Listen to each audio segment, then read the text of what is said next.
Hiroko Nanami, at 31 years of age, is the youngest candidate for the heavily watched Tokyo gubernatorial election slated for Sunday, the 31st of July 2016.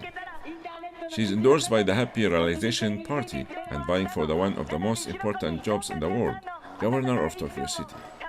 Nanami told passers-by in the Ritzy Ginza district in Tokyo that she visited more than 30 countries and has experiences that makes her feel competitive with any of the other 21 candidates for the job.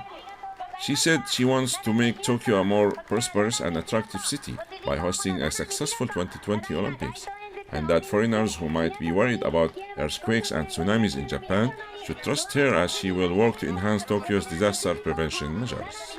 She also pledged to work on making Tokyo into a 24-hour city, as the capital usually stops its train services by midnight, and stated her desire to eliminate building height restrictions as to accommodate more residents with the goal of reducing rent prices. After greeting people in the streets the Japanese way, Nanami told Pan Orient News that she is convinced she is fit for the job and she will give it her best. Khaldun Azhari, Pan Orient News.